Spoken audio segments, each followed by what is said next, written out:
Long ago, when the world was bright and full of stories, an evil wizard gained the power to touch the face of God.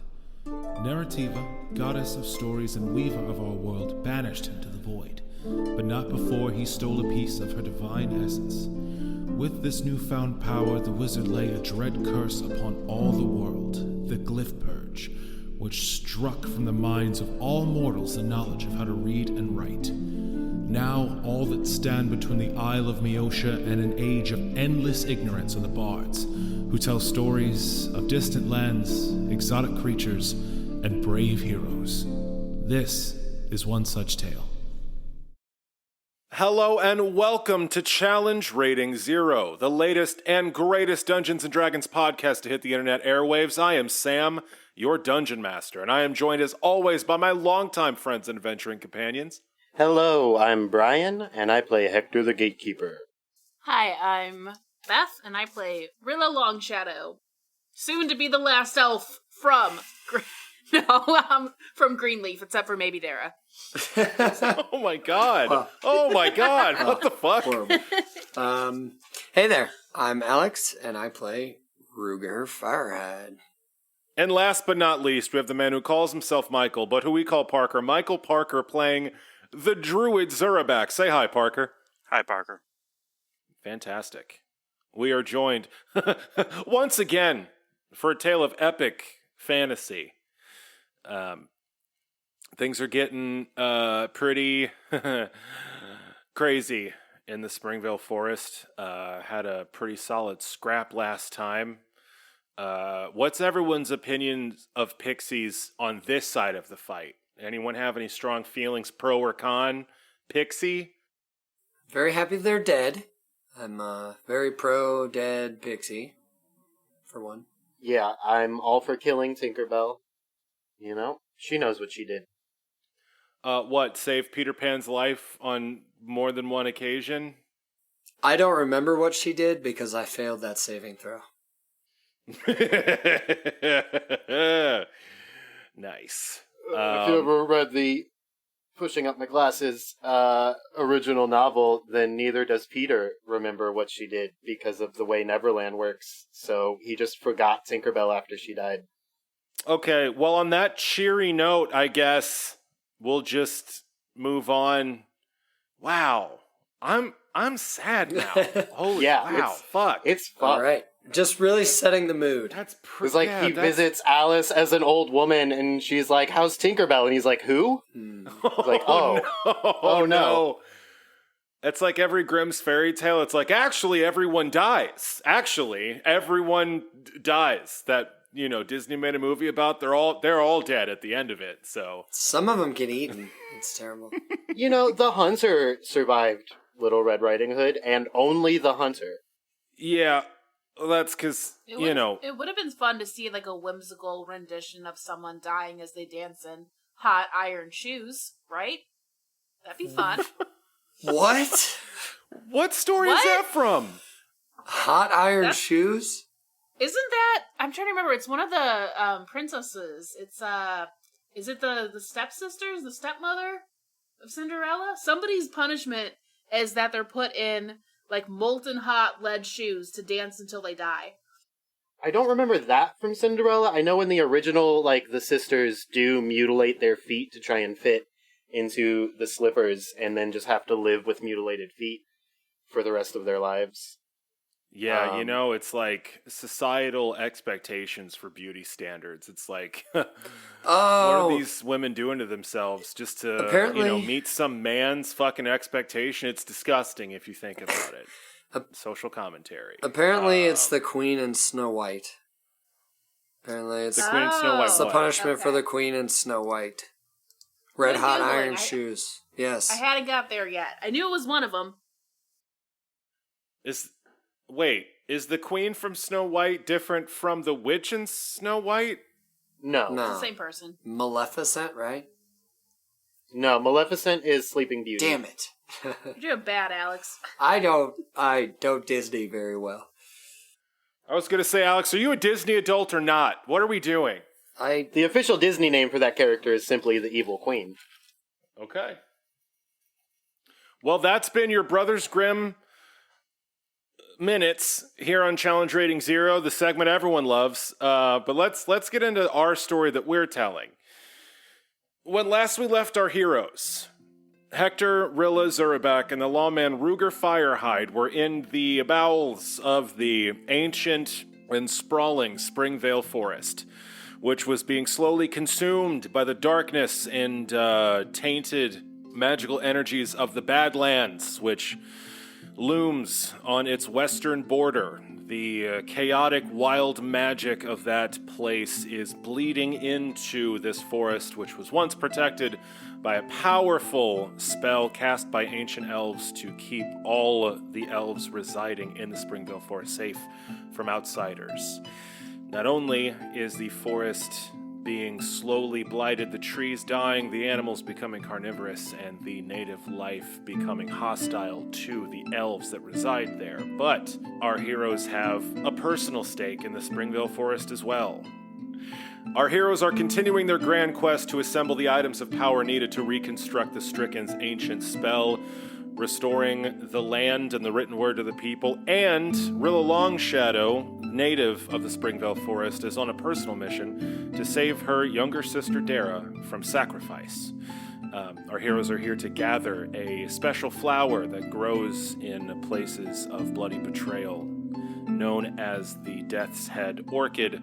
They have been informed by the Stricken that this plant grows underneath the branches of the Martyr's Tree, a massive and ancient tree in the very heart of the forest that is the central spoke of this great veil placed over the Springvale Forest many generations ago. Our heroes have joined up with Elder Willow, one of the leaders of the village of Greenleaf, where Rilla has made her home, and a company of 20 elves and Rilla's younger sister Dara, as they travel to the very heart of this forest in order for Dara to sacrifice herself, spilling her blood to restore the veil and bring peace to this forest. Our heroes have battled giant trees and rabid pixies on their way to the heart of the forest, and Rilla, in disguise as a human sorceress going by Daughter, has been trying to win over her sister and free her from the indoctrination she suffered at the hands of Elder Willow. The last thing we did was have a fight with a small swarm of pixies. Arrows were fired, laced with forgetful magics. Some of the elven guard with you lost all their memories and ran off terrified into the woods. The rest were wrangled, and the very last thing that happened was that Elder Willow, in a rage at the cowardice of his elven soldiers, has attempted to reprimand Theraval, the elf that you all have become fairly close with, by slapping him in the head. I believe Hektor caught his arm mid-swing.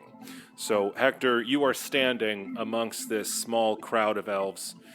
Theraval next to you, and and Elder Willow in front of you, his brittle, ancient arm held firmly in your grip. Elder Willow says, "What do you think you're doing? Get your hands off me!"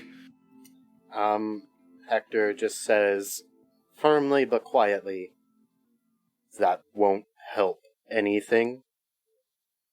Leave it." And lets go of his hand. Elder Willow pulls his hand back. He, aggressively rubs his wrist. And he looks around at the elven warriors surrounding him. They're supposed to be his guard. He looks at them and looks at you, Hektor, and the rest of you, Rilla, Ruger, and Zurabak. And he seems like he's doing some mental math. And he adds up the numbers pretty quickly and says, Right, I'm sure you're right. You'll have to forgive me. It's not easy leading these people through this crisis. The forest itself has turned its back on us. We're all we have left. The pressures of leadership, they do strange things to your mind. Let us thank these heroes for saving us from this terrible threat."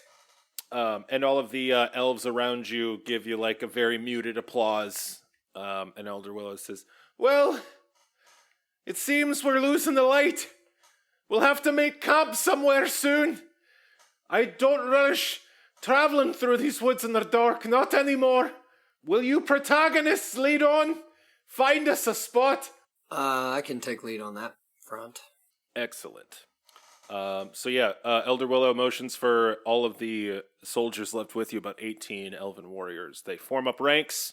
They pick up the 2 palanquins they were holding, one for Dara, who brushes off their green leather outfit and looks around with a wry smile on her face before hopping back up into her chair. Elder Willow is assisted back into his chair. And Colt, your runner, centaur companion, limps up to you all using a large branch as a very large crutch. Says, "I gotta say, when I met y'all on the road all that time ago, I thought you looked competent, but y'all sure know how to handle yourselves in a fight. I wouldn't want to be on the wrong side of y'all, I tell you." We've had some experience on that front since last we met. Mm-hmm. Yeah, I noticed a few more lines around the corners of your eyes. Some wear and tear there. Yeah, Well. Hector got a curse. Oh, really now? Yeah, small one. Um, Nearly killed him. I had like a permanent little stone patch, like scar, right? Yes, you do have a small scar on your chest. Yeah, I pull my deep V a little bit to show that scar. Deep V. Deep V. Colt like whistles a little bit, like, "Oh, wow, that looks unpleasant." You should see the other guy. I'm sure they ain't looking so good. Well, anyways, I suppose we should mosey on, see what other terrible things this forest has in store. On that front, I took the liberty of rolling a survival check in the hopes of finding us a camp for the evening, and I rolled Excellent. a 19. That's pretty darn good. No, Ruger Firehide. I'm sorry, not that it's a huge deal, but it's actually an 18. I apologize. Okay. That's still pretty good. It's, It's incrementally less good than somebody's before, sleeping on a rock. We don't know who, but you camped us right next to the porta potties, bro. What the fuck? Convenience, man. You range forward in front of this small company of elves and put your ranging skills to use, getting the lay of the land, and after a few minutes, you are able to find a solid place to camp.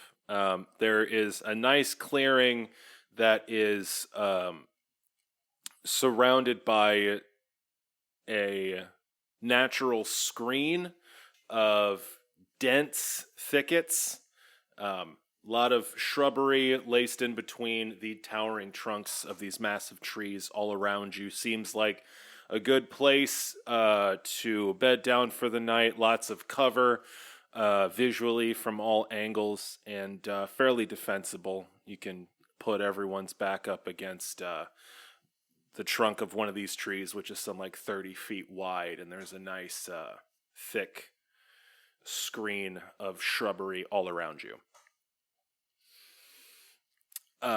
After you find this place, the elves start to break down and make camp. They start throwing up tents, getting out cook pots, and start prepping for the evening. Theraval comes up to the lot of you as the rest of the elves are getting their camp set up. It says, "Hey, so Hector, I just want to say I really appreciate you sort of not letting not letting the elder hit me. I'm not gonna lie, there's been a lot of hitting. And it's just, he's got to keep order, and I get that, but it's a lot, So thanks. You all have been through a lot, and you deserve a leader who inspires. Yeah, I mean, I guess so. I mean, he's inspiring a lot of fear, and that's... Keep it down, Becky. It's been going okay. But, Hector, you gotta be careful, because Elder Willow doesn't like it when anyone doesn't do what he says, and he super doesn't like it when people, try to show him up in public, and he's... Just watch your back, man, So, how many guards would you say he has?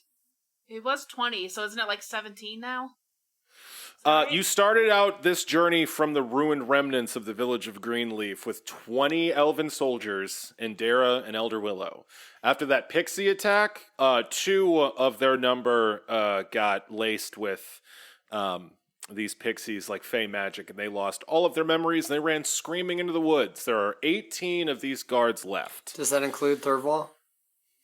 It does, indeed. So 17, who all seemingly are glaringly loyal to Elder Willow, or? There are, including Theraval, there are 18 sickly, hungry, terrified-looking elves. Most of whom are not from this village originally, because Rilla doesn't recognize them, right? Yes, most of these soldiers are not from the village of Greenleaf originally. It looks like just a ragtag assemblage of whatever elves in the general area were able to find shelter in Greenleaf. Theraval says, look, it's been rough, when the forest started to turn, we didn't really know what was happening, and we thought it just, go away, or that the elders could figure out how to fix it, but it just kept getting worse, and it got worse so fast, and whole villages stopped communicating, and we couldn't get messages back and forth, and the blackness just swallowed up so much of it. It was chaos. There were animals trying to eat us, and those of us left from some of the villages that got taken out by this corruption, we all tried to, make a last stand, I guess, or just keep ourselves alive. Elder Willow and Greenleaf, those are the last places to go. Those are the last person to lead. We don't have any other options, Well, you do now, friend. We're here, and after we take care of our little errand here, we're going to make sure that you and the rest of the people at Greenleaf get out of this forest. We're going to get you back somewhere safe. Theraval looks objectively terrified as soon as you say that. What? Out of the forest? Religious in sighs. In the world with all the people and the monsters and the humans and the dwarves, we'll die. Nope. What? Yeah. No. You'll be fine, friend. There's a lovely little city called Everspring. Everspring. I immediately wanted to say Elden Spring because I've been playing Elden Ring so much. So I had to... For me, just because they both have spring in the name, I keep wanting to call this the Everspring Forest. Yeah. Look, that's accident. my fault. I'm not creative with names. It's not. I'm sorry, okay? No, it's beautiful. We love it. There's a deep I had to write my origin point down on my character sheet because I kept messing it up when we started. The Everspring Mountains trickle down into the Spring Vale Forest because the springs... It's beautiful. No, yeah, it makes so much sense. Yeah, no, it makes sense. They're both tied to, the same springs. Yeah. Stupid forest, stupid city, stupid desert, stupid mountains, stupid swamp. No, but let's continue this conversation about how you're trying to make an insular community that lives in a wood move to a metropolis. Yeah, that's definitely working on that. Theraval says, is there even a place where elves live out there in the world? I've only ever seen this forest. Rilla's sharpening a sword in a corner, and she says, "There's a fuck ton of them living in a lake, if that appeals. What do you mean? Sea elves. No, they're residents of Everspring. You see, it's a big city, it's a melting pot, it takes all kinds and is welcoming to all kinds. It happens also to be a bastion of safety and knowledge, and would probably be a great fit for your people, as opposed to, a blighted forest that wants to eat you or otherwise kill you at every turn. I strongly disagree with his statement, says Rilla. Keep it down, daughter. What I will say is there are evil forces mobilizing all across Meosha. The Springvale Forest has not been the only victim. My own homeland has been the victim as well. Freeholds have certainly faced their fair share of pain. And currently, we are doing everything in our power to stop it.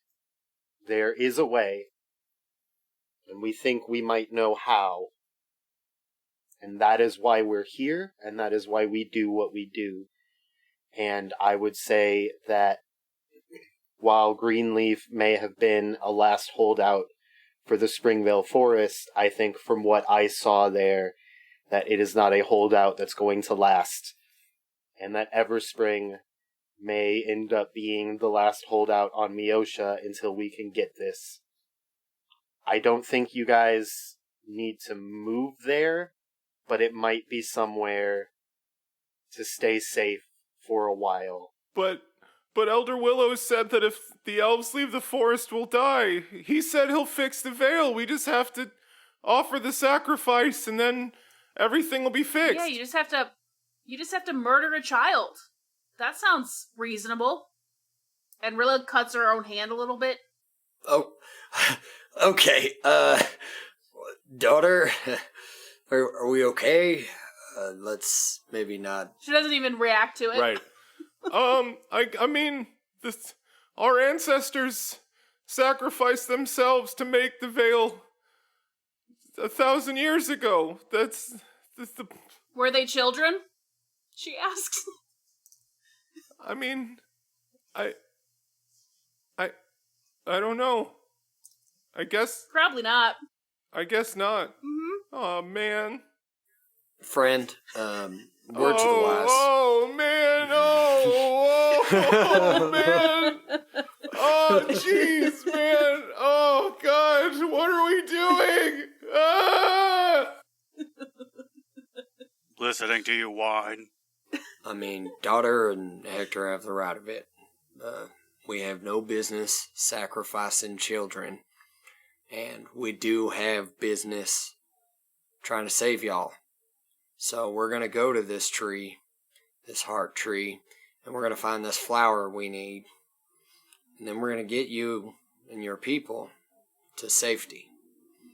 And after the dust settles, and after we fix the world, you can come back and plant a new seed in Greenleaf. Okay. That sounds nice. I mean, it sounds like a lot of work, but it sounds nice. Listen, you guys are making a lot of sense, but I don't think Elder Willow's gonna agree. I'll try to talk to some of the soldiers and see if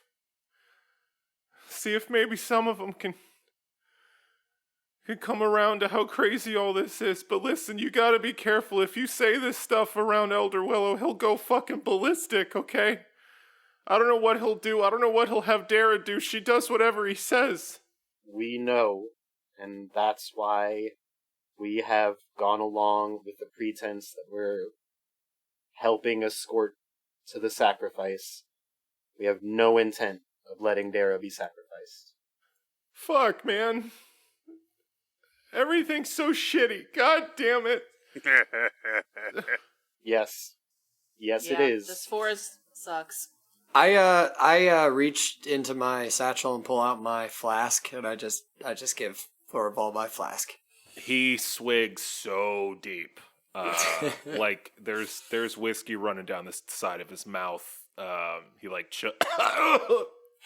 And I just kind of softly pat him on the back. I'm like, there, friend. There. Okay, well, are you guys gonna camp next to us, or Are you gonna go to the other side of the clearing? We said that we would help to keep you safe, and that includes now. I will camp with you and make sure that nothing disturbs us as we rest. Zurabak gets up and wanders off. Yeah, he does You- that. I don't even bat an eye. Ruger, Rilla / daughter, are y'all where are y'all camping for the evening? I too will camp, hanging out with Thorval and Hector. I'm actually interested in discussing what our plan is for Elder Willow. Rilla stands up and she's like, "I'll be back in a little bit. I need a breather." Okay. And she just follows Zurabak. Can I roll a sense motive check? For who? For her daughter. All right. So, Hector and Ruger, we both go over to where the elves are camping, and you keep watch. Help them set up some tents, and start digging in with them. Hector is going to do the thing with the creative use of Magic Mouth. I'm going to cast 2 Magic Mouth spells at either side of the clearing, each one having a trigger of anything that's not one of these 20 elves or our party. And in such a case, it'll just be my voice screaming, "Danger! Danger afoot!" Fuck yes. Yeah, you cast that on 2 different trees, and as soon as you get done casting it, these trees get mouths magically appear on them, ready to blast out your warning, should the need arise. Nicely done. Very cool. I like that. So, Zurabak, you wander off, probably not realizing that Rilla is following you. Where do you wander off to? Not very far, but he's gonna cast Commune with Nature again. Okay, sick. Excellent. That you wander off probably just to the very outside of this clearing through this screen of shrubbery and pop a squat and start communing with the nature spirits to get some info. Rilla, you see Zurabak pop a squat and start casting a spell. What are you doing? I let Rutherford out of my cloak. I let him snake down my arm, and I wait till he lands on the ground, and I'm like, what the fuck is going on in this stupid fucking forest? Does Darrow seem batshit insane to you with your animal senses? Mistress Dara seems like she's committed to the elven people. I know that's not really your bag, but it seems like she's down to clown with the people of the Springvale Forest. I know this must be disappointing for you, but it seems she's all in. Where did I fuck up raising her?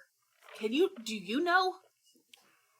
I'm open to constructive criticism at this point, because clearly I messed something up. Mistress, I've been your familiar for as long as I've had sentient thought, and in all the time that I've served you, you've been rather sensitive regarding the elves in general. Now, you have great reason to, of course, but have you been listening to what your sister said? By the way, Zurabak, while you're trying to concentrate on casting your spell, you're hearing as Rilla's talking to her familiar.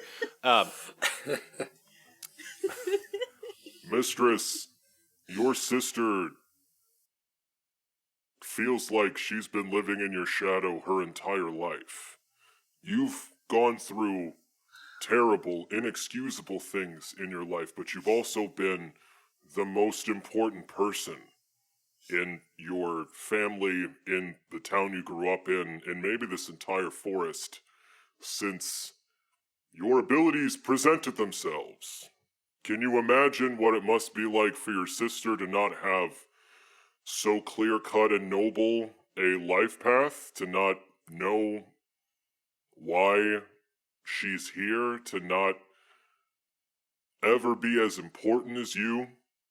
Can you maybe understand why she'd want anything to make her life meaningful? Even this?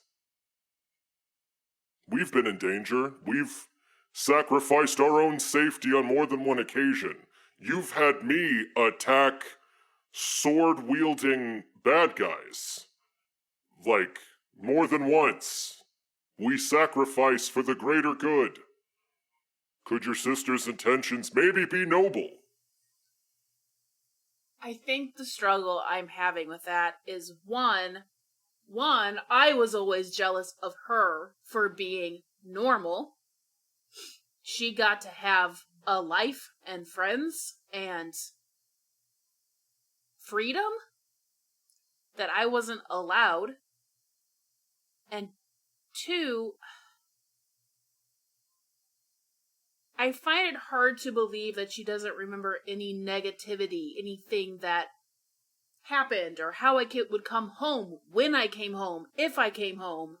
Like, none of that ever concerned her, apparently. Did you ever And tell your sister what they did to you? She's seen some injuries and wounds. She's aware of the scarring. I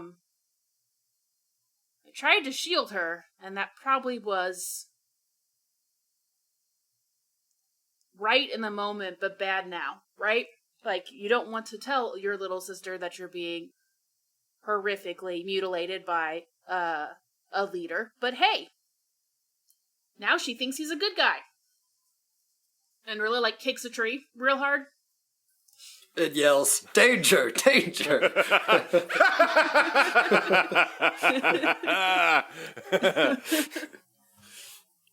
Mistress, I know you want to save your sister.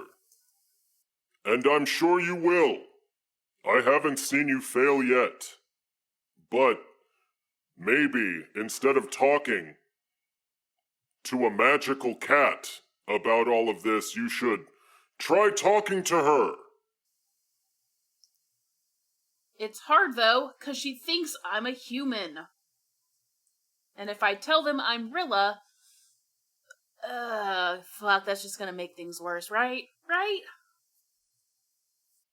There's a saying we have amongst the feline race. The truth will set you free.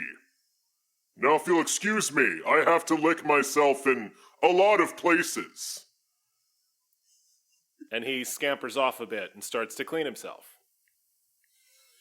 Ugh, Gross. Hairballs. so gross. Yeah, Rilla just walks back to camp at that point. Like, gross. I don't need to see that. Zurabak, you are casting Commune with Nature. You close your eyes, get a fistful of dirt, and breathe deeply of the forest air around you.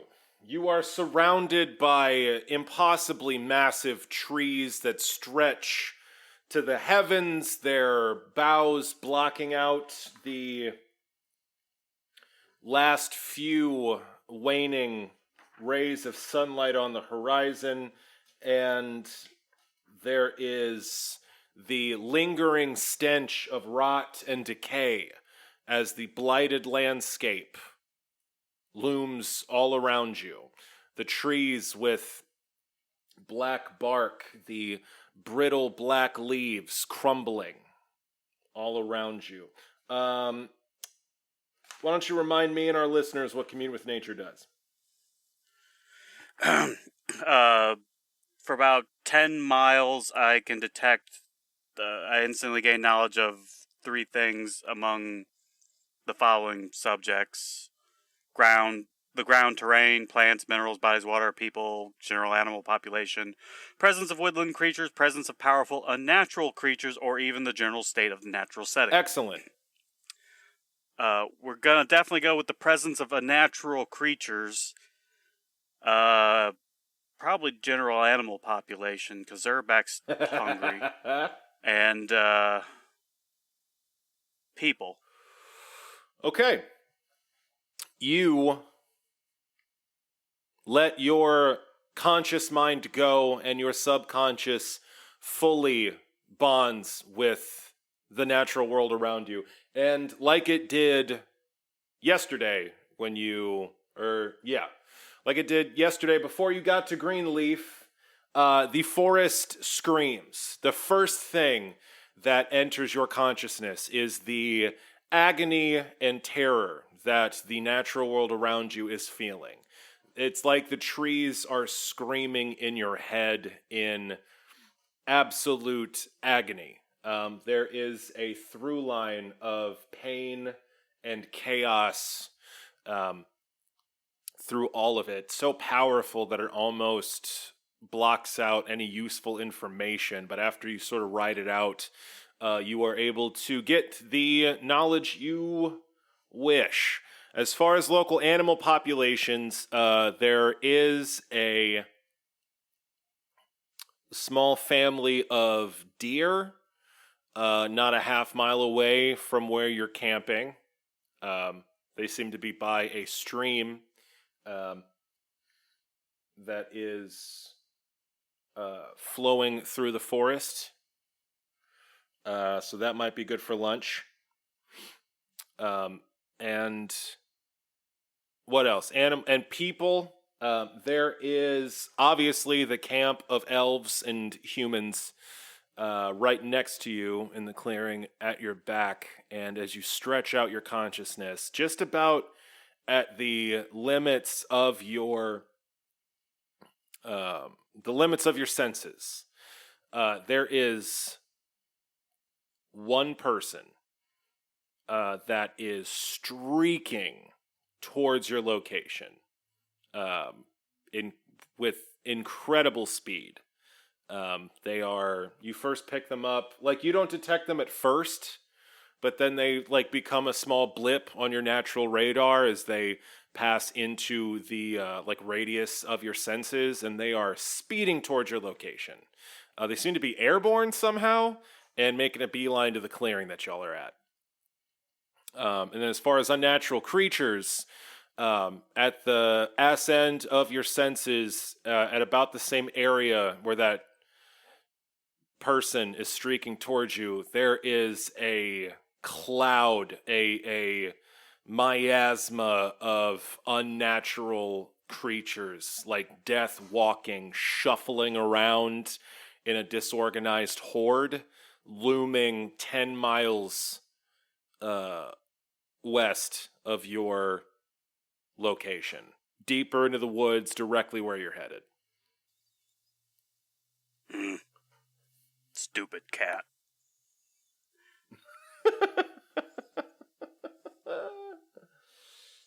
So yeah, that is the information you get. What do you do with that info? Go get lunch. Fantastic.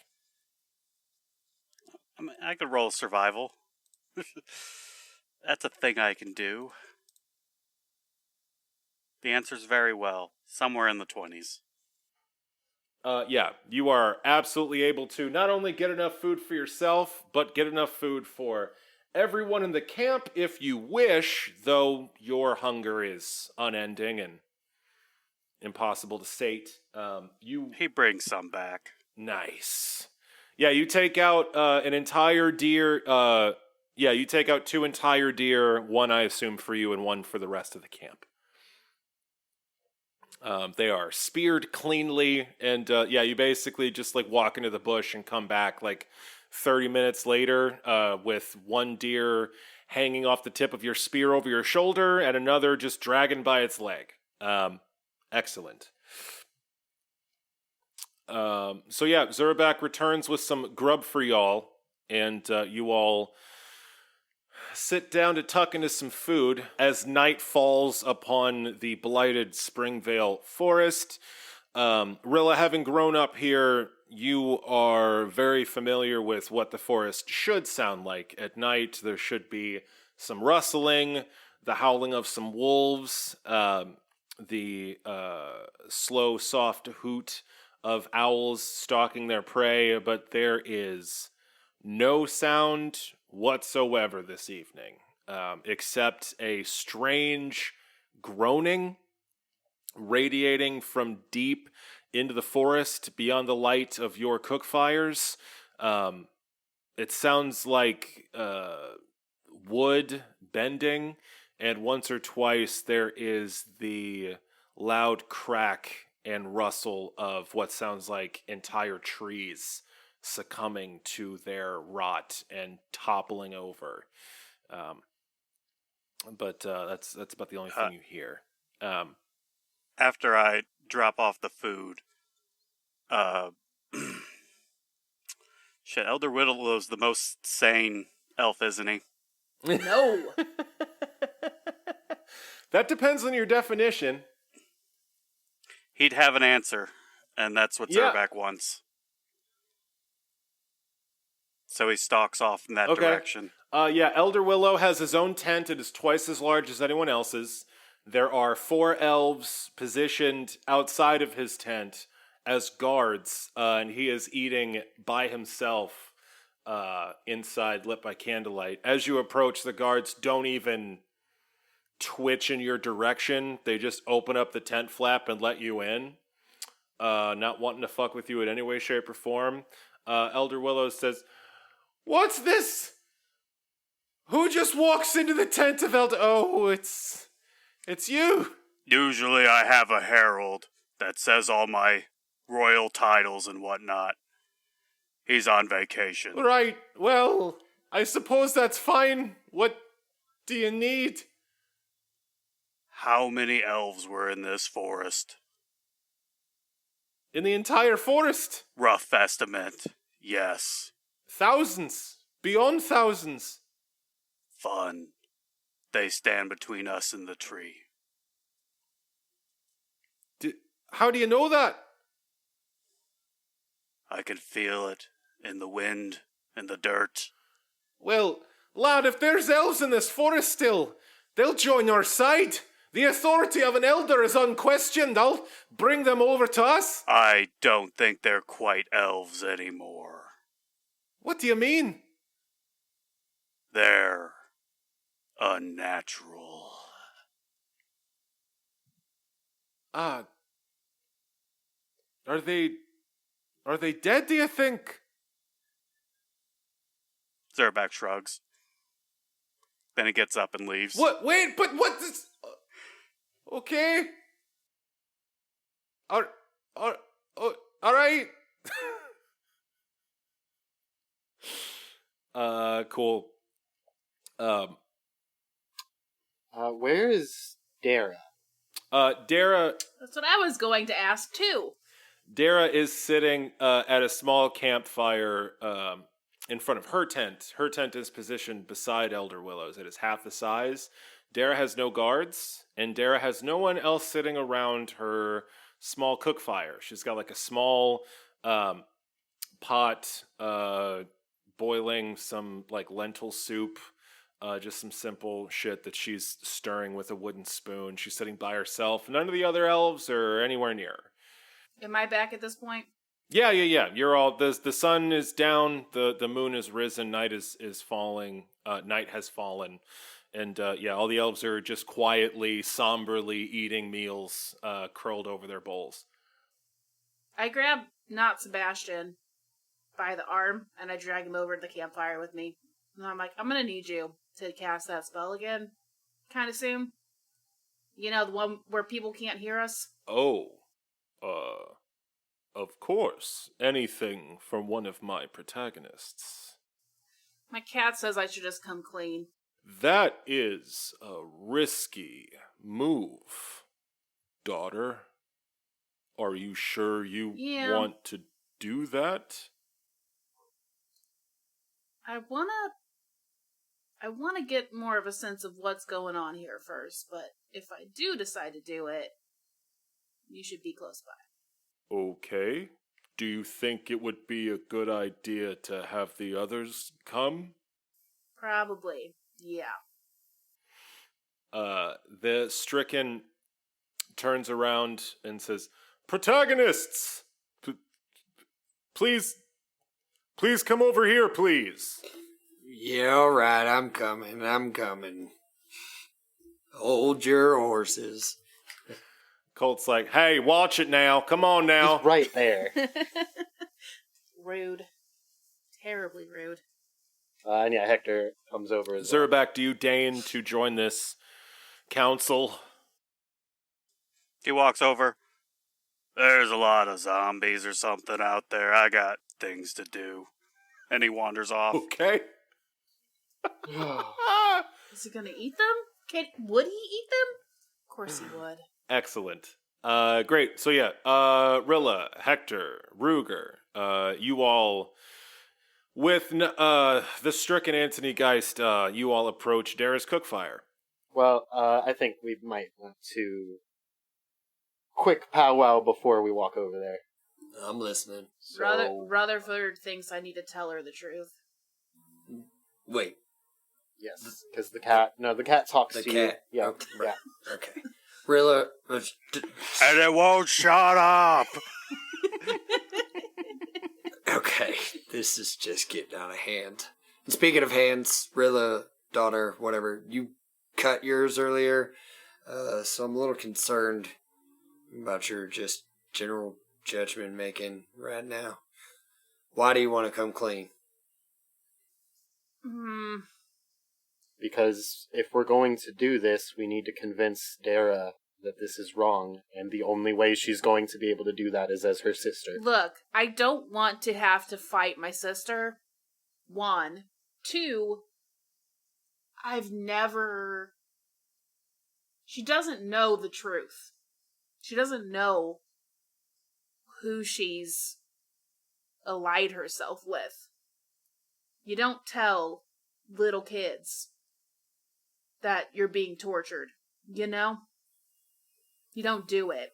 Yep, that's a wise And call. she's from the way she talks about me to a person she thinks isn't me, she has no fucking clue what happened to me or why I would have wanted to leave. And she thinks I'm selfish. And there's a lot of like weird nobility in her brain that's not right. And let's face it, she's a kid. Like, it'd be fine if someone wasn't asking her to kill herself, but someone is, and she's down for it.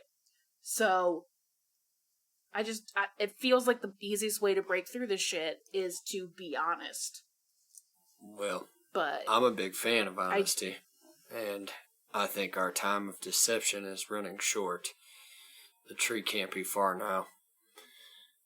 What do you say, Hector? I agree. I think we are close to essentially having the other elves turned on this situation. Dara is the last thing keeping us from just being honest about who we are and what we're doing.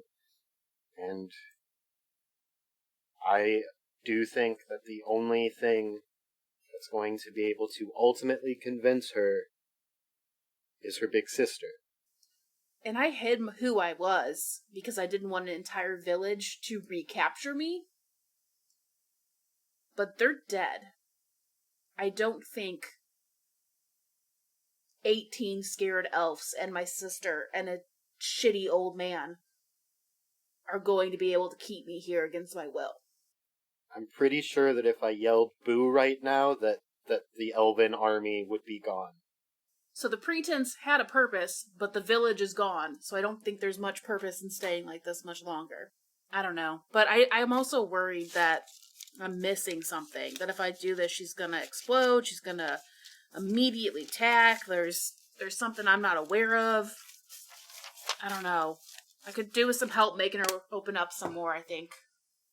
If you will, let me lead off the conversation, and we can test the waters a little bit before, and that way, if it seems like there's just no possible way that she will be able to have a warm reception, that you can still back out.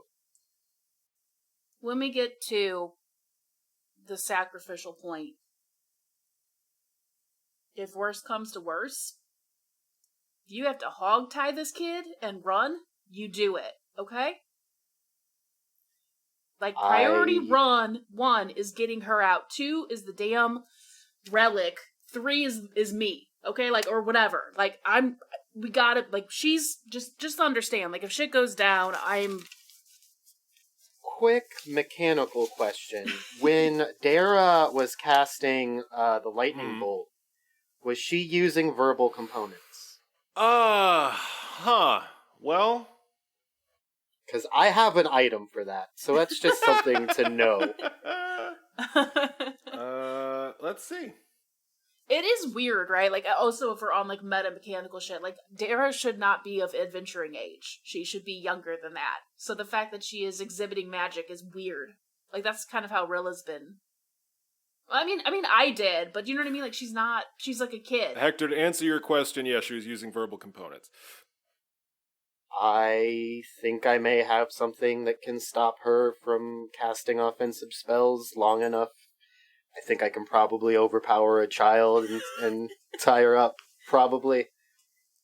So, yes, if it comes down to it, I will make sure that Dara is safe, and I will make that my first priority. Cool. So with this vow being sworn, you all approach Dara's campfire. Real quick, Zurabak. You've got some stuff to do.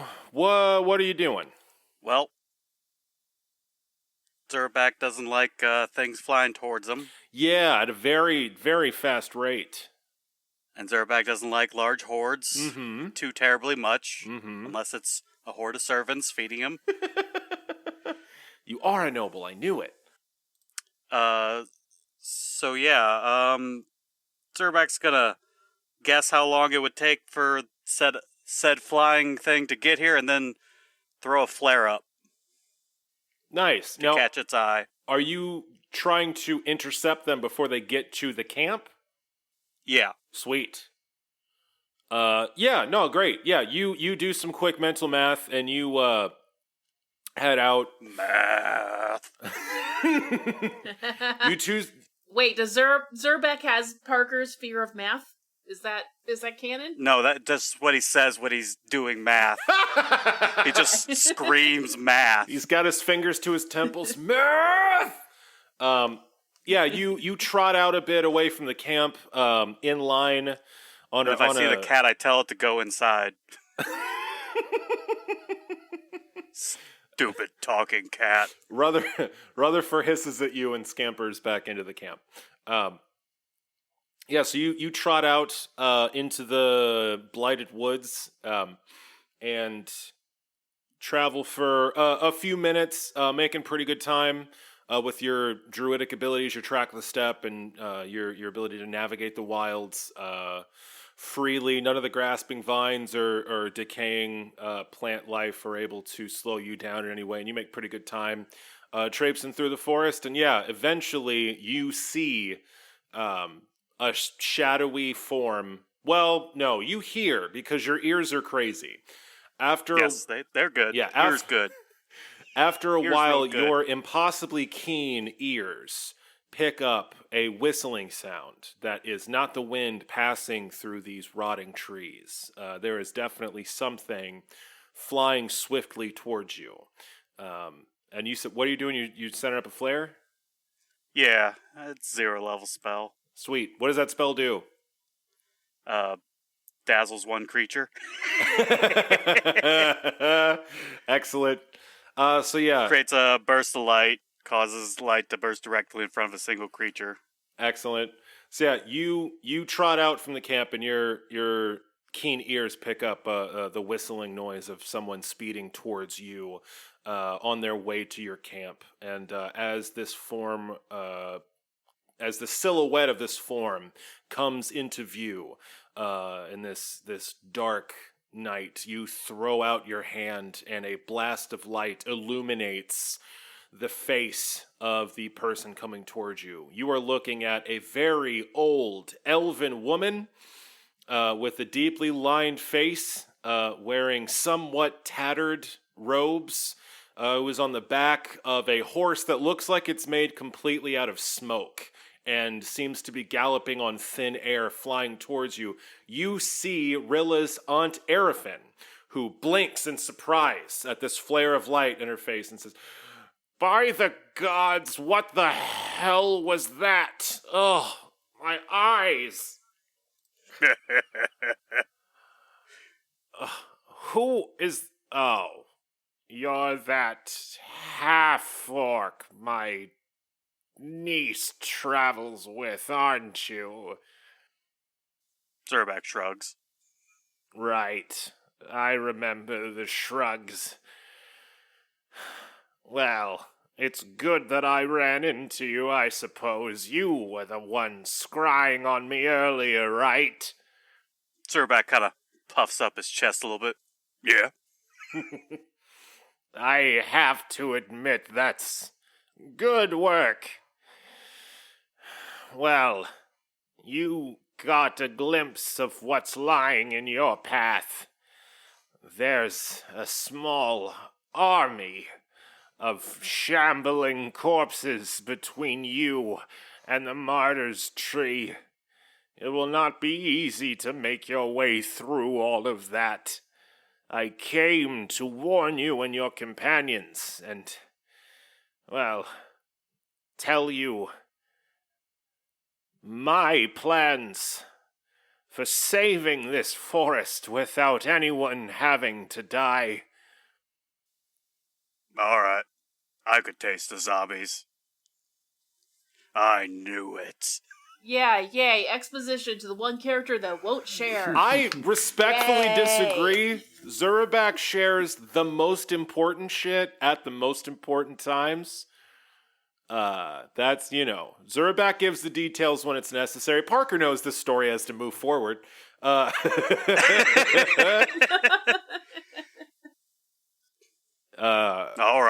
We're that way. Oh. There's an old guy there. He's loud. Yes, that sounds like Elder Willow. Yeah, that sounds like a weak name. That's probably him. I was traveling here to test a hypothesis of mine. I took a pass over Greenleaf to see the state of things, and it didn't look like Elder Willow would be too keen on seeing someone else as old and authoritative as him. If there's any way to speak to my niece and your companions without alerting him, I think that might be for the best.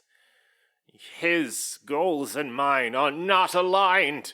Well, that's 'cause he's a coward. Yes, and an asshole, too.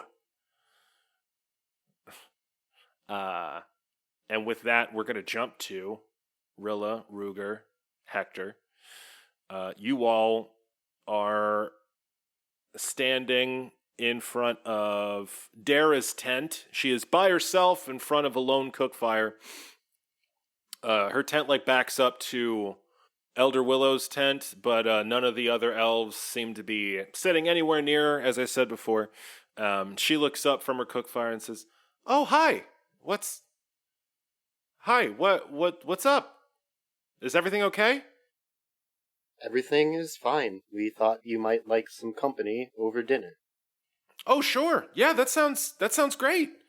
All the other elves are a little scared to sit by me. I appreciate the company. You guys were amazing in that fight with the pixies. Did you see me? I was shooting lightning out of my hands and stuff. It was great. You all were jumping up and hitting stuff that's invisible. God, you had that glitter explosion. You guys are awesome. Well, thank you. And yeah, what you can do at your young age is certainly quite amazing itself. Hektor sits and kind of just looks, just kind of stares through Sebastian hintingly. Sebastian returns your stare, cocks an eyebrow, and says, "Oh, right, of course." And he waves his hands, and his jet black eyes gleam. in the darkness.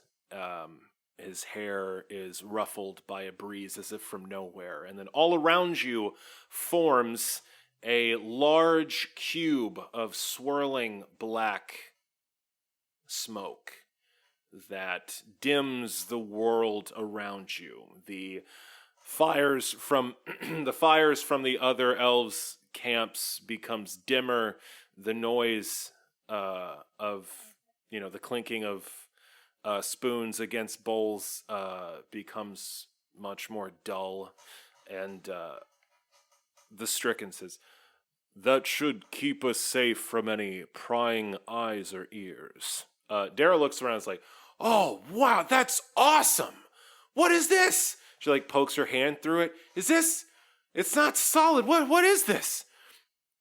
"Just a trick to keep us safe from any eavesdroppers." Like, ooh, secret spy stuff. This is great. Are you guys gonna impart some deep wisdom before I sacrifice myself? I gotta be honest, I could use it. Yeah. I'm a little nervous. Something like that. Well, Dara, I would like to tell you a story. No shit. The truth is, Dara, I recognized you when we arrived. Your features are quite familiar to me. Obviously not the exact features, but you look quite a bit like your sister. You know my sister? I have met Rilla Longshadow, and I wanted to tell you a story about her. Okay. When I first journeyed from my home is when I met Rilla. She is somebody who I have adventured alongside. She's brave. She's creative. She's maybe one of the most stubborn people I've ever met. She also talked about you a lot. I don't know how much you know of how much your sister suffered while she was in Greenleaf. I don't know the extent of it. I know enough to know that it was bad. And that the only thing that ever really kept her here was how much she cared for you. Mr. Gatekeeper? I don't want to interrupt your story, but I don't think you know what the fuck you're talking about. If I was enough to keep my sister here, she wouldn't have left. Now, I'm sure you had fun adventuring with my sister out in the world while her homeland died. But she should be here. That may be true. I will say that what I know of her, you still being here is something that has eaten at her since she left, and she has been trying to figure out a way to get back to you and safely bring you along with her. Everywhere we ever went, she would grab a trinket. She would mark it for you. As I'm telling this, by the way, I would also like to subtly have this be a bardic music use. What are you using? Specifically, Inspire Competence.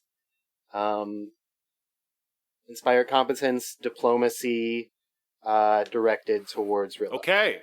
So as you were telling this story, Ooh. you are weaving some of your bardic magics to give to embolden Rilla and give her a +2 to her next diplomacy check. Gotcha. Dara says, I got the gifts that she sent back. Little trinkets from the wide world that I can't see, that I don't get to go adventuring in because I'm busy serving my people. It's not sweet, it's condescending. It's bragging. Oh, I left and I get to go see the world and forget everyone that I lived amongst and was raised by and every face of every villager of my homeland. And by the way, here's a trinket to remind you that I left. As I said, your sister suffered greatly. Suffered how? Here. What did she suffer? Being the first thought in everyone's head? Being the most important person born in a generation? Did she suffer having magic powers? Did she suffer being the linchpin to keep her people safe? How did she suffer, Mr. Gatekeeper? I don't know the extent of it, but I know that because she was the person in your village with magic powers, that experiments were done on her, that she may have been the first thought on everyone's mind, but not as a person, as a tool. The only person that she felt connected to at all was you. And if you think that she left your people and is not doing anything to help, you're wrong. This blight that has taken over your forest, it's terrible, and it's not the only bit of evil trickling into this world. Your sister is not just trying to do something that will stop this blight. She is trying to do something that will heal all of Meosha. That's all well and good, Mr. Gatekeeper, but I've never seen all of Meosha. I've seen this forest. I've seen my neighbors, I've seen my friends, and my elders. I've seen them live their entire lives in this beautiful sanctuary, free from the troubles of the outside world, but the outside world is polluting our forest, it's killing the trees, it's turning the animals rabid. I have to care about here. I have to care about this place. And if I can give my life to keep it safe, I will. Besides, what are you, a messenger? She sends another proxy to talk to me? Another person with trinkets from the outside world to dangle in front of my face? Why can't she tell me this herself? Why isn't she here? I glance at Hector, like what do you think? Like that kind of, like, should I? Like, I'm not sure if I can break through this kid. So Rilla's like glancing around. Hector nods at you.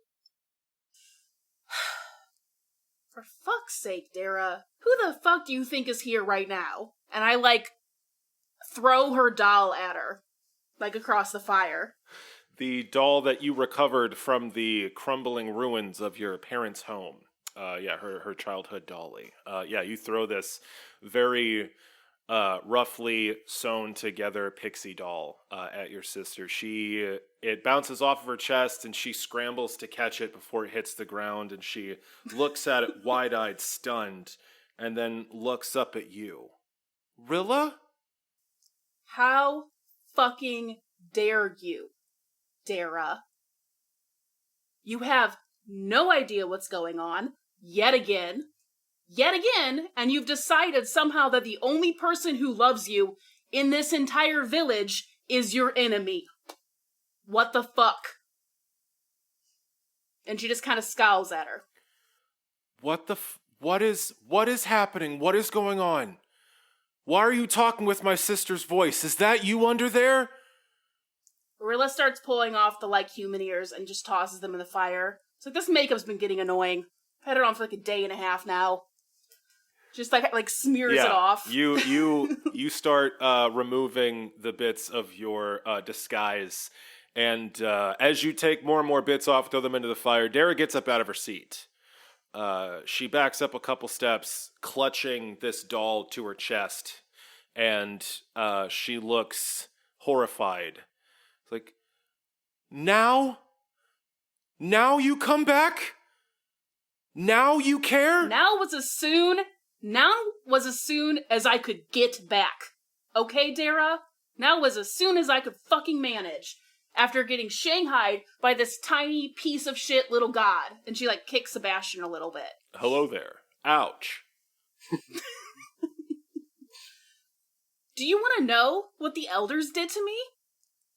I tried to shield you because you were a child, and I loved you, and I didn't want you to know that we were being raised in a village of monsters.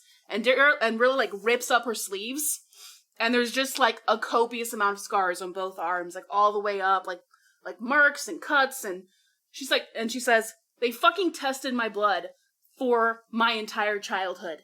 They ripped it out of me to try and make more of me. While you played with friends, I was trapped in a fucking chair getting mutilated. For years. Did you ever wonder why I didn't come home some nights? She looks at the scars on your arms, and her horror turns into confusion, and then tears start to brim in the corners of her eyes. She says, You never said anything. You never told me anything. My job, as your older sister, is to protect you. That is what I am supposed to do. Telling you would have harmed you, would have made you terrified every night. Why would I do that to you? Your job as my older sister is to teach me how things work. It's to show me what's happening. Share with me what's happening to you. You condescend to me every second of our lives. I'm not old enough to understand. I'm not old enough to go here. I'm not old enough to talk about this or that. I lost our parents too.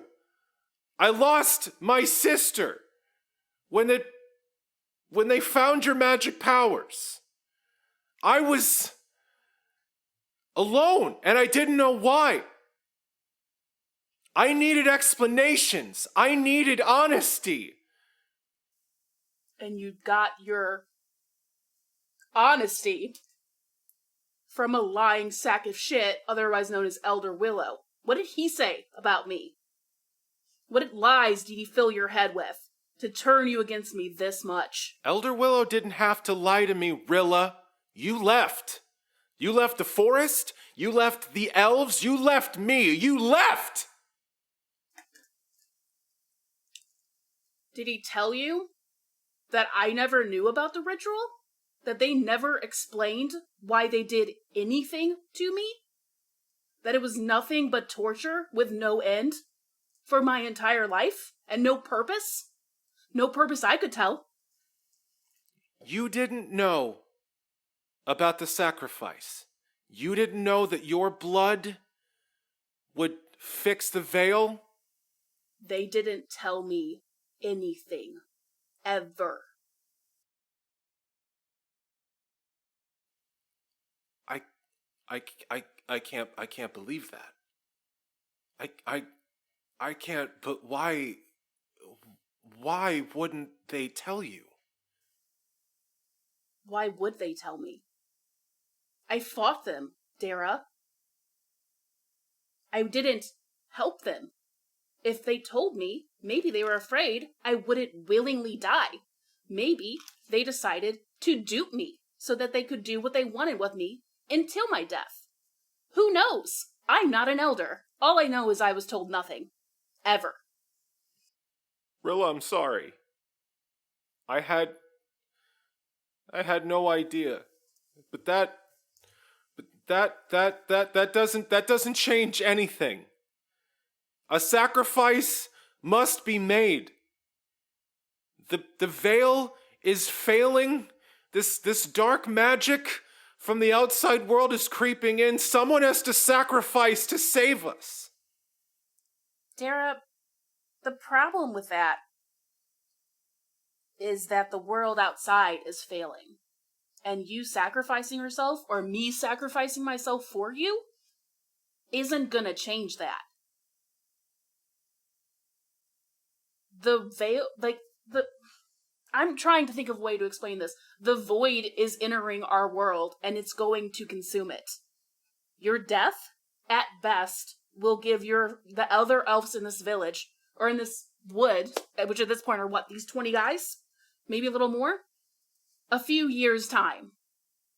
Unless we, the protagonists, and here I gesture at my, group, somehow manage to save the entire world, which, I'm not sure that we can do it. Hektor is, but he's Hektor. I told you your sister was working on something bigger. We've been claimed by Protos, and I, gesture again to the protagonist badge. By his light. You've also been claimed by the stricken, says Antony from the corner, and Dara's like, what? That's not a positive one. Is that the stricken? Yes. Yeah. You're working for the stricken? No. Yeah. Well...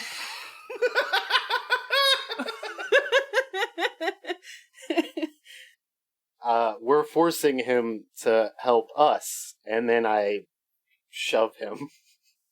He claims to feel regret for what he did for our world and had gathered us to try and fix his giant fuck up. So if you count that as working for him, I guess we kind of are. But I'm not evil. One second, Sam. What's up, Parker? Whenever you want to stop this, just have Snake abduct the stricken, because that's what Zurabak would do.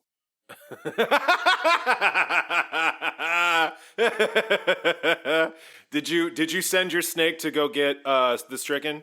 Oh, most certainly, just like the last time. Oh, fantastic! But yeah, the bite's bigger than him, so it's just gonna. That is fantastic. So yeah, as you all are, so whenever you wanna move no, that on, happens. That happens right fucking now. As soon as you're like, yeah, we're kind of not sort of an enormous venomous snake slithers into this cube that the stricken is set up around you, wraps itself around Antony, and then slithers the fuck out and is like, okay, well, I guess I'm going. And his voice goes quiet as he gets to the outside of this cube. The shimmering cube of swirling black smoke stays in place. Dara looks at you all and says, "What do you want me to do? Turn my back on everyone I've ever known? Turn my back on my homeland?" No, I just don't want you to die. And now, roll me a diplomacy check. You get +2 from Hector's story. Alright. Here we go. That is a 22. Mm-hmm. Oh, thank God I don't have to write around this. Jesus. Oh, God, if you had fucked this one up. No, fuck you, lightning bolt. My base just from that bonus and the skills is an 11, so... I guess I could have kind of fucked it up, but... Dara looks at you and grips her doll tighter to her chest and says, "You fucking left!" And she rushes forward and throws her arms around you, bawling her eyes out. Oh, watch the fire! And I, pick her up.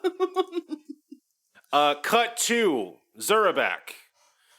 You're about 10 minutes outside the camp, and you've got Rilla's Aunt Arafin, who has dismounted from her phantom steed made of swirling smoke, which dissipates the second her feet touch the ground.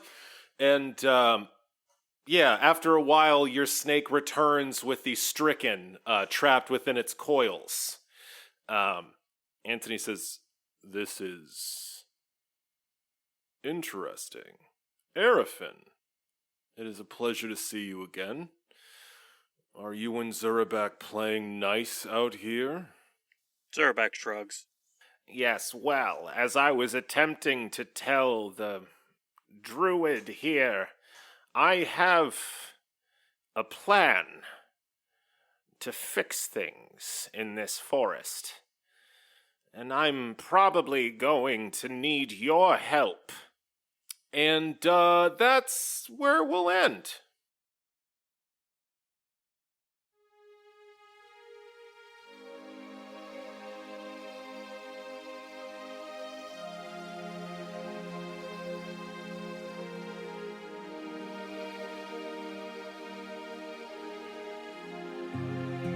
Hello and welcome to As the Dice Turns, the podcast after the podcast, where we take a deep dive into our player characters' motivations, frustrations, characterizations, and try to get a better understanding of them as people. In this part of our show, we'd like to ask each of our protagonists a question and see if we can unearth some deeper truths about them. The question for today is, how do you feel about the enemies you've made along the way? Our protagonists have faced down foes of many shapes, sizes, and motivations in their own right, and many of them have left lasting marks upon our heroes and may lie in wait for them farther down the road.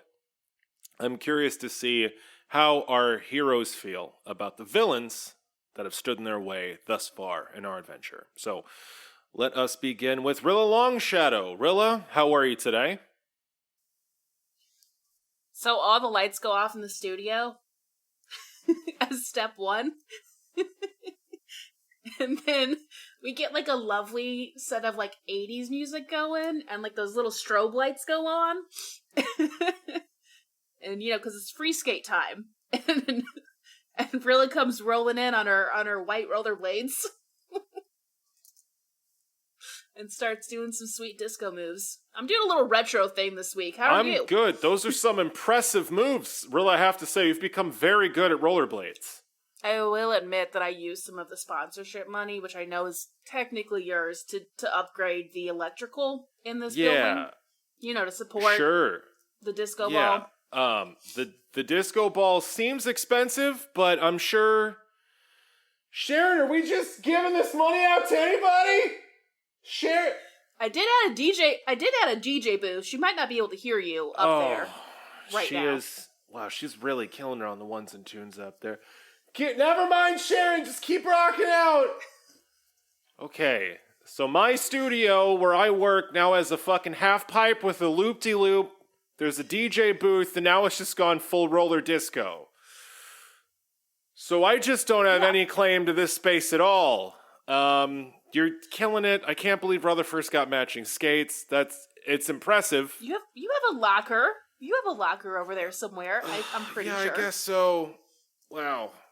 Well, if you could just stop shining the strobes just right in my face for a second. Oh, wow.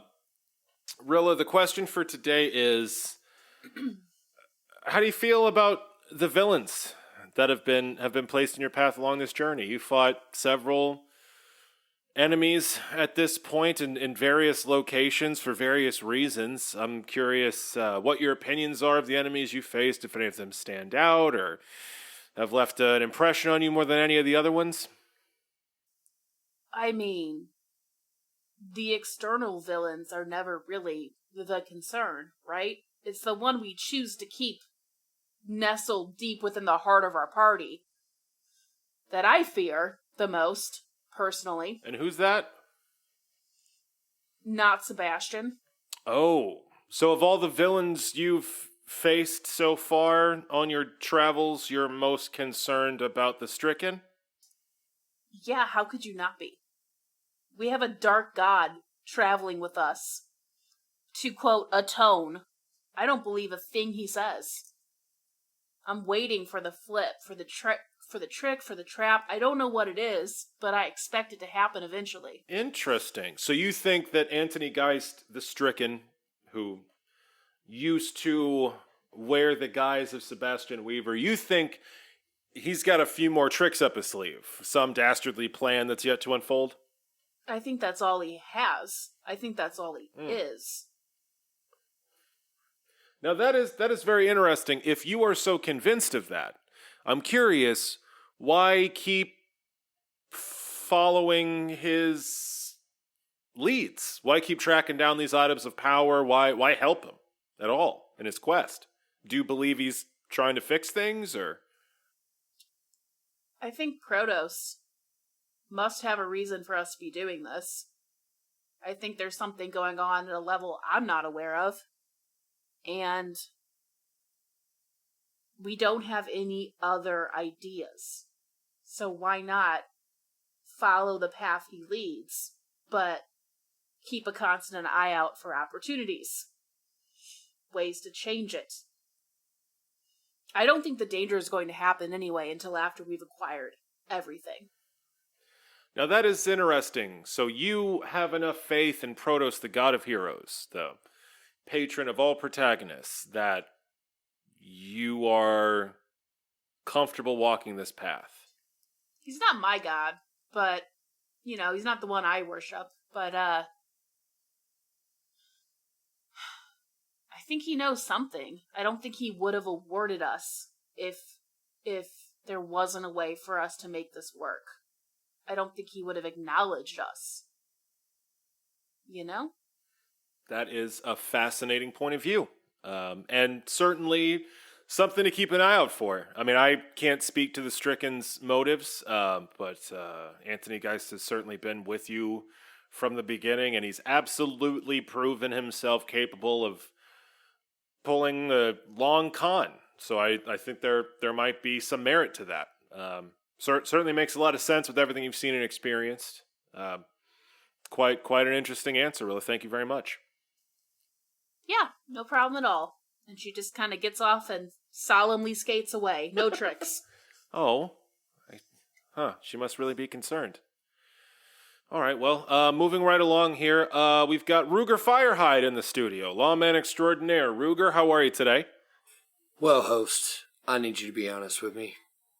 Was there, or was there not, just disco happening here?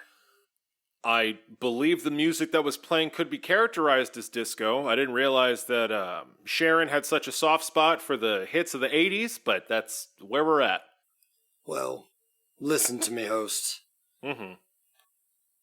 Lord Snake, King of the Halfpipe, has declared disco to be unnar. And therefore, if you hear it again, I must be informed.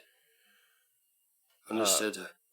Ruger, I'm concerned on two fronts. Now, obviously, we're going to get to the question here shortly, but now you've said the words Lord Snake, which is incredibly troubling, and also, is that like a effete British accent? What the fuck is happening? I apologize, sir. My voice is a little off this evening. So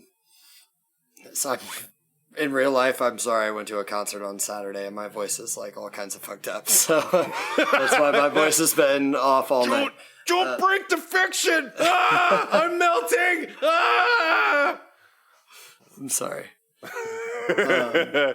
Well, Ruger, I will certainly pass that on to Sharon. I'm sure we can get a nice mix of, 90s hits in here. But in either case, the question for today, Mr. Firehide, is you've fought a lot of villains, encountered a lot of enemies in your journey thus far. I'm curious if, what your feelings are towards the enemies you've come across, if any of them stand out or were particularly impactful or challenging. What's your take on the enemies you faced in your adventure?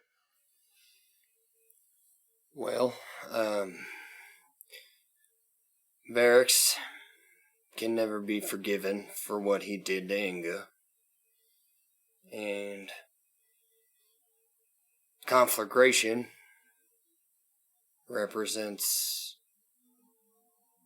hate and the darkest parts of my life for me. Jarmax stormed back from the past and took every last little bit I had left. The last little bit of Ruger. But more importantly than all of them, there's another villain. Her name's the Lord Deceiver, and I am of the belief that she is the architect of everything that's bad that's happening in this world right now. So out of all of those villains, I would argue she is the most important. Now that is interesting. Yeah, it certainly seems from the small hints and rumors you've collected over the course of this adventure that, yeah, many of the villains you fought answer to this shadowy Lord Deceiver character that seems to be waiting in the shadows. I believe that Varix, the Hand of the Void, claimed to serve the Lord Deceiver, and even on the Ashen Isles, the Knights of the Pyre led by Conflagration, and the Queen Letitia, also claimed to serve the plots of the Lord Deceiver. Certainly seems to be quite a threat, perhaps a mastermind. Do you have any idea who they might be or where they might be? Any pet theories you got cooking in that lawman brain of yours? I have a few theories. First and foremost, I would say that she is to blame for these void spikes. And by bringing that to an end, we might stop the expansion of the Badlands. And on that note, I would argue that that is the most likely place that she is keeping court. The Badlands are a wide and uncharted land with nothing but chaos standing between us and there. But if I were a gambling man, I'd reckon she set up shop in one of the lost cities. Oh, now that is a tasty little theory. Well, I'm sure at some point you'll get the opportunity to test that out. I think the last we heard, the diviner in Everspring was trying to work to reveal their identity. And who knows, maybe they'll come up with something fruitful in the meantime. But yeah, if the rumors are to be believed, and if all the villains you've come across so far have been telling the truth, then yeah, it would seem that the Lord Deceiver is the mastermind behind all of this. And definitely anyone that could usurp the Stricken's cult to their own ends is certainly someone dangerous enough to merit all of your attention. That makes a lot of sense, Ruger. Well, those are my thoughts, but more importantly than all of them, let me remind you, Disco is unnar. We certainly want to keep everything 100% Narnar, so I'll definitely keep that. Hey, Sharon, kill the disco. We don't have the rights to any of it anyway, Sharon. We're on thin ice, okay? So, all right, that should be good. Thank you, Ruger. We appreciate it. Hang tight, host. Next up, we've got Hektor the Gatekeeper, Keeper of the Gates, Bard Extraordinaire of the College of Everspring. Hektor, how are you? Hektor hits his head as he comes in through the door on his velocipede, which, for those who don't know, the velocipede is the old-timey bicycle with a giant front wheel and a small back wheel. I heard that it was Retro Night. Well, Hektor, it's impressive that you got up on top of that thing, but I have to say, I think you went a little too far back. That's thinking more like a couple decades, not a half a century. When you're already embracing a retro vibe, and someone says it's Retro Night, you have to go too far back, or else you're just like everybody else. Right, and you're a rugged individual. Hektor, the Gatekeeper of the Gatekeeper clan, where everyone's last name is Gatekeeper. Of course, you are. Breaking molds left and right. Pardon me, sir. Everyone's last name is the Gatekeeper. Forgive me. That was insensitive culturally, and I apologize. Sharon, call HR! I gotta write up another fucking report!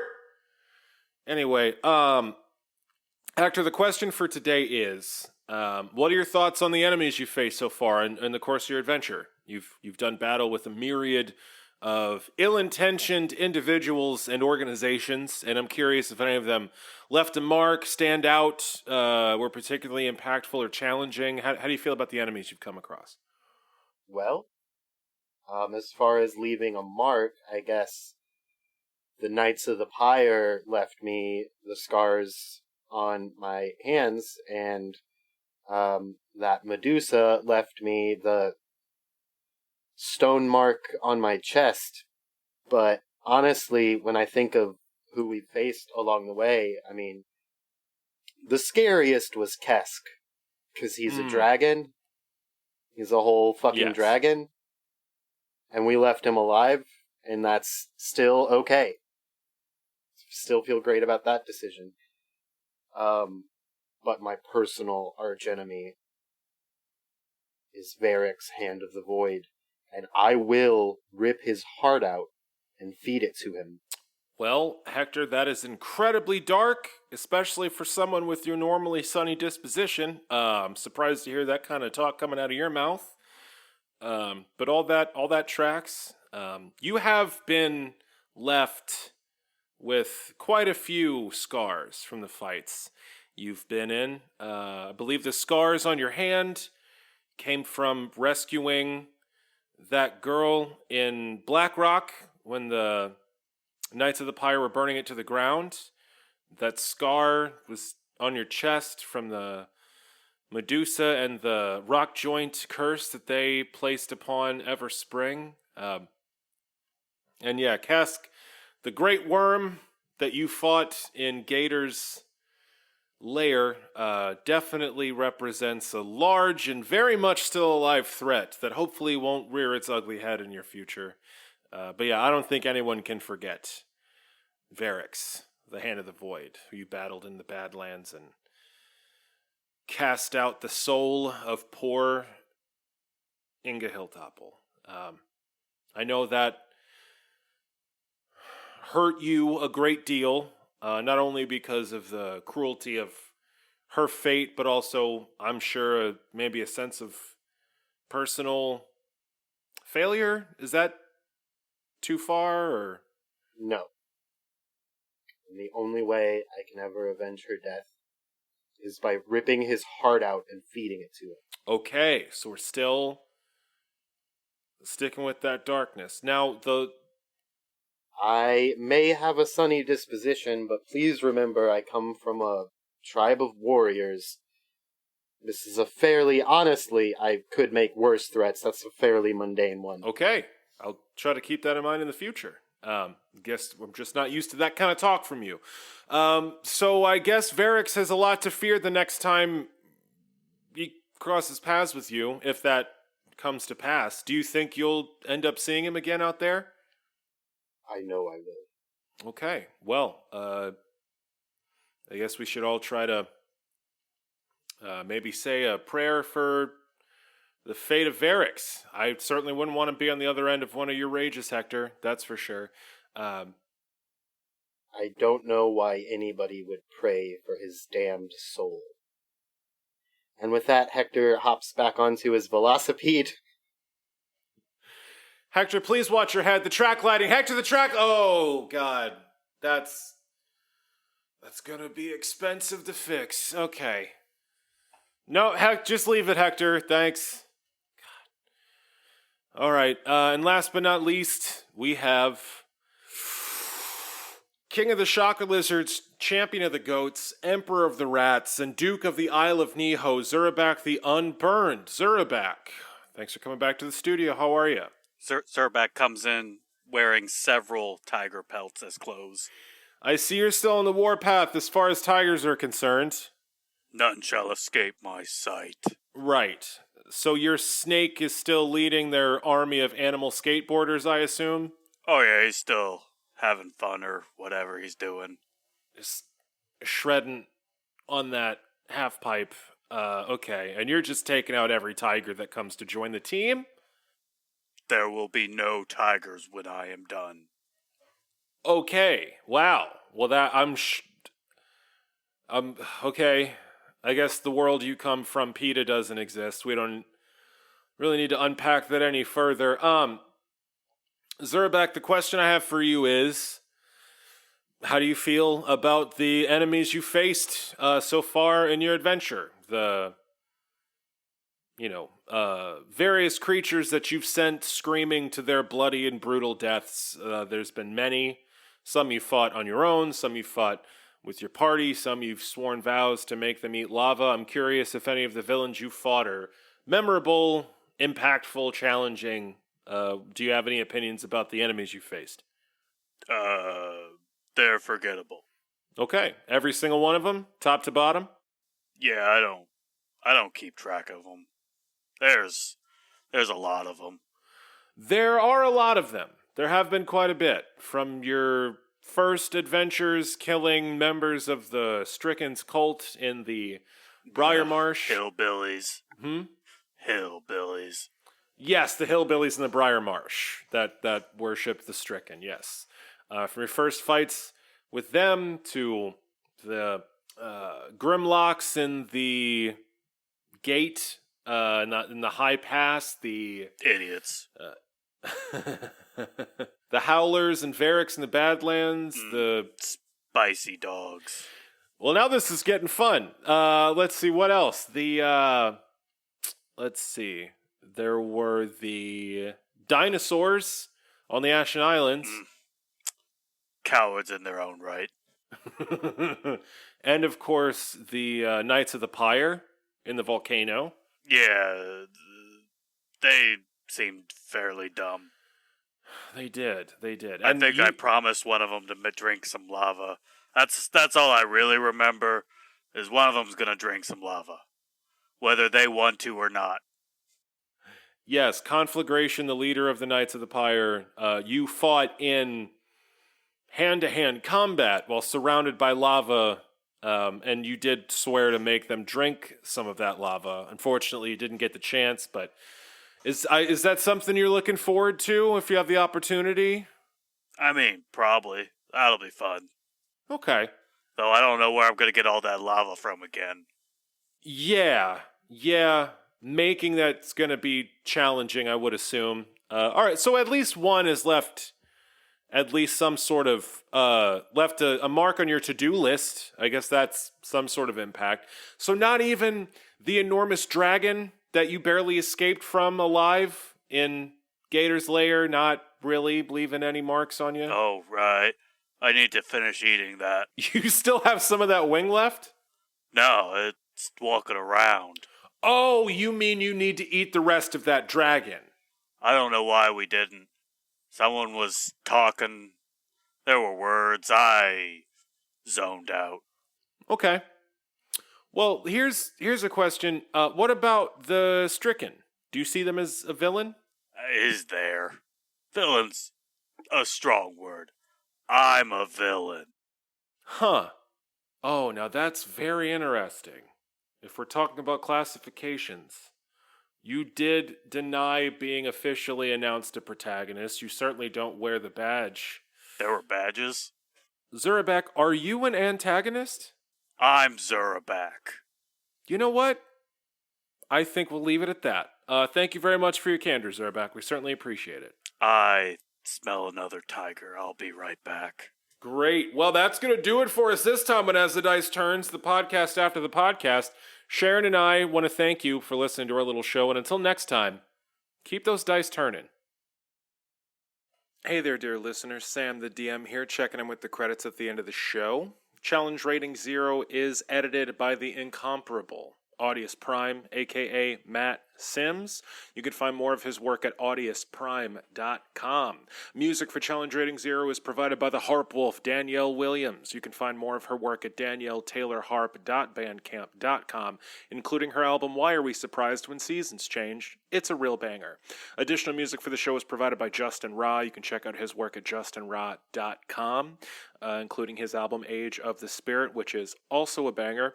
If you would like to find us on the social medias, we've got a Facebook and an Instagram at Challenge Rating 0. You can find us on Twitter at Challenge_0. If you want to reach out to us here at the show, including sending in any questions for As the Dice Turn segment, you can hit us up at challengeratingzero@gmail.com. Any questions we receive will be read on air. We certainly appreciate you folks sticking around with us, giving us a listen. If you'd like to support the show fungibly, we are on Patreon, patreon.com/CR_ZERO. Look us up. You will find us.